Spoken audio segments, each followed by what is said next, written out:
આગળ વધીએ. લાસ્ટ લેક્ચરની અંદર પ્રશ્ન 27 સુધી જોયેલા હતા. પ્રશ્ન 28ની જો વાત કરવામાં આવે, પ્રશ્ન 28ની અંદર આપણને આપેલું છે કે થીટા જે છે એ છે sin inverse x plus cos inverse x minus tan inverse x, જ્યાં x જે છે એ 0 કે એના કરતા મોટા. સારા કહી શકાય એવા દાખલાઓમાંથી એક, બરાબર છે. ખાસ ધ્યાન આપીશું. અત્યારે સૌથી પહેલી વસ્તુ જે અગત્યની છે, ઉતાવળમાં શું ભૂલ થાય છે એ પણ પહેલા જોઈ લઈએ. સાઇન ઇન્વર્સ વત્તા કોસ ઇન્વર્સ જે છે એ થઈ જશે π/2 માઇનસ tan ઇન્વર્સ x. આને આપણે લખી શકીએ cot ઇન્વર્સ x. તો x જે છે એને કરતા બનાવીએ તો આ થઈ જશે cot થીટા. x જે છે એ ધન છે એવું આપણને કીધેલું છે, એટલે કે cot થીટા જે છે એ ધન છે. તો આપણે લખી શકીએ કે ધન છે એટલે કે પહેલા ચરણમાં હોય તો 0 less than theta less than π/2. આ ઉતાવળની અંદર મોટા ભાગના લોકો જવાબ લખે છે, પણ ધ્યાનથી જુઓ આવો કોઈ ઓપ્શન જ નથી. ક્યાં ભૂલ થઈ છે એ પણ સમજીએ, બરાબર છે. અહીંયા સુધીની ગણતરી જો જોવામાં આવે, બરાબર છે, તો અહીંયા સુધીની ગણતરીમાં કંઈ જ ખોટું નથી, બરાબર છે. પણ શરૂઆતથી જ જોઈએ. હવે આપણે જાણીએ છીએ કે એક કરતા વધુ પદ વિધેયો સરવાળા બાદબાકીમાં જ્યારે આપેલા હોય ત્યારે પ્રદેશ જે છે એ મને કેવી રીતે મળશે? આ તમામે તમામના છેદગણથી. તો હાલ થીટાનો પ્રદેશ જો મારે લખવો હોય, બરાબર છે, તો મને કેવી રીતે મળે? સાઇન ઇન્વર્સનો પ્રદેશ છેદ કોસ ઇન્વર્સનો પ્રદેશ છેદ tan ઇન્વર્સનો પ્રદેશ. કેમ એ પણ સમજીએ. ધારો કે tan ઇન્વર્સની જો વાત કરવામાં આવે તો એના માટે તો પ્રદેશ શું છે? x belongs to R. પણ હું અહીંયા 5 મૂકી શકીશ નહીં. આપણને ખબર છે કે ભાઈ સાઇન ઇન્વર્સ જે છે એના માટે તો x જે છે એ ક્યાંથી હોવા જોઈએ? સવૃત અંતરાલ -1 થી 1 માંથી. તો મારે સૌથી પહેલું કામ જે છે એ શોધી કાઢવાનું કરવું પડે કે x ની એવી કિંમતો મારે લખવી પડે કે જેના માટે આ ત્રણે ત્રણ વિધેયો વ્યાખ્યાયિત થતા હોય, બરાબર છે. એટલે આ જે સ્ટેપ છે એ ખાસ અગત્યનું. વિધેયની અંદર આપણે દાખલા ગણીશું ત્યારે તો આ પ્રશ્ન આ રીતના દાખલાઓ આપણે ડિટેલમાં જોઈશું જ. ચાલો, તો આપણે જાણીએ છીએ સાઇન ઇન્વર્સ જે છે એનો પ્રદેશ -1 થી 1, અહીંયા પણ -1 થી 1. tan ઇન્વર્સનો પ્રદેશ R. આ બંનેનો છેદગણ તો -1 થી 1 જ થવાનો. વાસ્તવિક સંખ્યા ગણ છે એની સાથે છેદગણ લઈએ, આ તો એનું ઉપગણ છે. તો અહીંયાથી મને મળે છે કે x જે છે એ કયા અંતરાલમાં હોવા જોઈએ? -1 થી 1. આ સ્ટેપ ખૂબ જ અગત્યનું, ખૂબ જ ધ્યાન રાખીશું. હવે અગાઉ ગણતરી કરેલી હતી એ જ પ્રમાણે સાઇન ઇન્વર્સ x વત્તા cos inverse x minus tan inverse x. x છે -1 થી 1 ની વચ્ચે છે તો અને તો જ આપણે આ બે પદનો સરવાળો π/2 લખી શકીશું. બાકીની કિંમતો માટે તો આ વિધેયો વ્યાખ્યાયિત જ નહીં હોય. π/2 માઇનસ tan ઇન્વર્સ x એટલે કે થીટા જે છે થઈ જશે cot ઇન્વર્સ x, એટલે કે x જે છે એ અહીંયાથી મળે છે આપણને cot થીટા. હવે આને હું કહી દઉં છું પક્ષમાં જે મળ્યું એ સમીકરણ 1, આને હું કહી દઉં છું કે સમીકરણ 2. અહીંયા મળ્યું કે 0 કરતા મોટા હોવા જોઈએ, સમીકરણ 2 માં મળ્યું કે -1 થી 1 માં હોવા જોઈએ. તો સમીકરણ 1 અને 2 પરથી હું શું કહી શકું? પહેલામાં મને પક્ષમાં મને આપેલું છે કે ધન હોવા જોઈએ અને બીજી વખત મને કીધેલું છે કે -1 થી 1 માં હોવા જોઈએ. તો આપણે ડેફિનેટલી કહી શકીએ કે ભાઈ 0 કરતા મોટા હોવા જોઈએ અને 1 કરતા નાના હોવા જોઈએ. x જે છે એની કિંમત cot થીટા જેટલી એ જો મૂકી દઈએ આપણે. cot જે છે એ આપણે જાણીએ છીએ એમ ઘટતું વિધેય છે, ઘટે છે એટલે અસમતા બદલાશે, બરાબર છે. cot વિધેયની કિંમત અહીંયા ઘટતું વિધેય છે એટલે અસમતા આપણે બદલવી પડશે. આ સ્ટેપમાં પણ ધ્યાન રાખીશું, બરાબર છે. ચાલો, તો આ થઈ જશે π/2 થીટા, આ થઈ જશે π/4. યોગ્ય ક્રમમાં લખીએ તો π/4 થી π/2 ની અંદર હોવું જોઈએ, બરાબર છે. આનું કારણ લખી દઈએ તો cot ઘટતું વિધેય છે એટલે cot ઇન્વર્સ જે છે એ પણ ઘટતું વિધેય થશે. ખૂણો વધે છે એમ cot વિધેય જે છે એની કિંમત ઘટે છે, cos ની જેમ જ. બરાબર છે. કોસ વિધેયની અંદર જે પ્રમાણે હતું એ જ પ્રમાણે કોટમાં છે. જરા યાદ કરીએ તો કોટ 0 જે છે અવ્યાખ્યાયિત, પછી મળે છે √3, પછી મળે છે 1, પછી મળે છે 1/√3, પછી મળે છે 0. તો જેમ ખૂણો વધ્યો 0, 30 અંશ, 45 અંશ, 60 અંશ, 90 અંશ, ખૂણો વધે છે એમ કિંમત કેવી થતી જાય છે? ઘટતી જાય છે. 1 થી અહીંયા કિંમત 0 થી 1 ની વચ્ચે છે, તો ખૂણો જે છે એ 45 થી 90 ની અંદર હોવો જોઈએ. કોષ્ટક પરથી પણ લખી શકાય. ખાસ ધ્યાન આપીશું આ સ્ટેપની અંદર. બરાબર છે. પ્રશ્ન 29 ની અંદર આપણને ત્રિકોણના બે ખૂણાઓ આપેલા છે અને આપણે ત્રીજો ખૂણો શોધવો છે. તો જે બે ખૂણાઓ ધારેલા છે એ ધારી લઈએ આપણે. આપેલા છે કે આ ખૂણો tan inverse 2 જેટલો છે, બી જે છે આપણે ધારી લઈએ છીએ tan inverse જેટલા છે, tan inverse 3 જેટલા છે. ખૂણો સી જે છે આપણે શોધવો છે. આપણને ખબર છે કે ત્રિકોણ ABC માટે હંમેશા 3 ખૂણાઓ લઈએ. બરાબર છે. ત્રિકોણના 3 ખૂણાઓનો સરવાળો થશે 180, એટલે કે પાઈ જેટલો. તો tan inverse 2 વત્તા tan inverse 3 વત્તા ખૂણો સી જે છે પાઈ જેટલો. પહેલા બે પદ tan inverse x વત્તા tan inverse y સ્વરૂપ ગુણાકાર 2 × 3 6. એક કરતા મોટી કિંમત. બીજું સૂત્ર વાપરવું પડશે.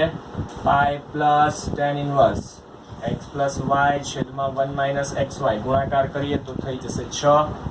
બંને બાજુથી પાઈ જે છે એ કેન્સલ. તો tan inverse 2 વત્તા 3 5, 1 - 6 -5. પાઈ કેન્સલ થઈ ગયા, બાકી રહેશે 0.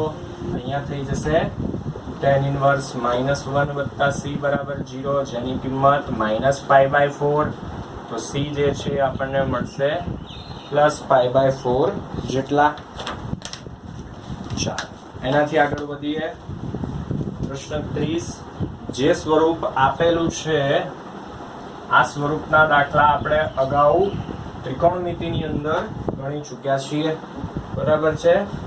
ચાલો 30માની અંદર 12 tan વિધેય આપેલું છે, એને હાલ પૂરતું હું ધ્યાનમાં નથી લેતો. સૌથી પહેલા તો a1, a2, a3 up to an આપણને આપેલા છે કે સમાંતર શ્રેણીમાં છે. સમાંતર શ્રેણીમાં છે એટલે આપણે જાણીએ છીએ એમ બે ક્રમિક પદ વચ્ચેનો તફાવત જે છે એ સરખો.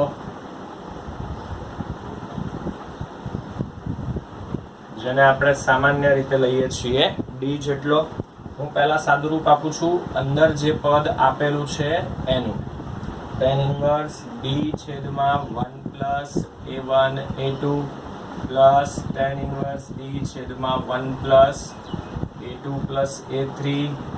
પછીનું પદ જો લખવા બેસીએ તો a3 a4. આ જ પ્રમાણે છેલ્લું પદ જે છે એ હશે 1 પ્લસ an-1 an. આપણને ખબર છે tan inverse x minus tan inverse y જે છે એનું સૂત્ર શું છે? tan inverse x minus y છેદમાં 1 plus xy. જે બે પદ છેદમાં ગુણાકારમાં છે એ જ અંશમાં તફાવત સ્વરૂપે હોવા જોઈએ. a1 અને a2 તો અંશમાં a2 minus a1 હોવા જોઈએ. એની કિંમત d જેટલી, જે ઓલરેડી ગોઠવાયેલા જ છે. a3 minus a2 એ પણ સામાન્ય તફાવત d જેટલા, એ પણ ગોઠવાયેલા છે. a4 minus a3 એ પણ d જેટલા જે ઉપર ગોઠવાયેલા છે. તો દરેકે દરેક જગ્યાએ d જે છે સામાન્ય તફાવત છે એને જરૂરિયાત મુજબ લખી દઈએ. અહીંયા a3 minus a2 પછીના સ્ટેપમાં લખીએ તો a4 minus a3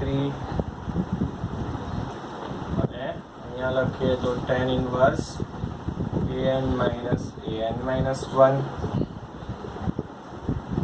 તો tan inverse x minus tan inverse y ની જેમ લખી શકાશે દરેકે દરેક પદ.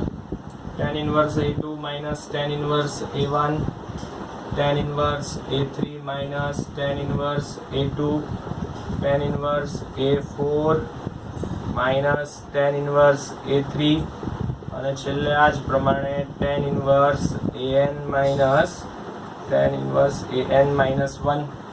tan inverse 2 -2 કેન્સલ, 3 -3 કેન્સલ, બધા પદ કેન્સલ, બીજું અને છેલ્લેથી બીજું પદ ખાલી બાકી રહેશે. tan inverse an minus tan inverse a1 સાદું રૂપ આપીએ. હવે અહીંયા કઈ શરત નથી આપેલી તો હાલ પૂરતું આપણે સ્વીકારી લઈશું કે એમનો ગુણાકાર જો કરવામાં આવે તો એ 1 કરતા ઓછો થતો હશે. an minus a1 છેદમાં 1 plus a1 an. તો માંગેલ મૂલ્ય જે છે એ લખવા બેસીએ. આ બધાની બારે tan વિધેય લાગેલું હતું. tan inverse an minus a1 છેદમાં 1 plus a1 an. an અને tan inverse કેન્સલ. an એટલે કે સમાંતર શ્રેણીનું nમું પદ છે, એના માટે સૂત્ર છે આપણી પાસે a plus n minus 1 into d. આ કિંમત મૂકી દઈએ. બરાબર છે. પહેલું પદ આપેલું છે a1 જેટલું, a1 વત્તા n minus 1 into d. કેમ આવું કરવું પડ્યું? અંશમાં ક્યાંય an minus a1 વાળું સ્વરૂપ આપેલું નથી. આપેલું છે ઓપ્શન ડી માં, પણ ત્યાં છેદ સેટ થતો નથી. આખાના છેદમાં 1 plus a1 into an એમના એમ જ. હા, અહીંયા minus a1 ખરા અંશમાં, plus a1 minus a1 cancel, એટલે n minus 1 into d છેદમાં 1 plus a1 into an.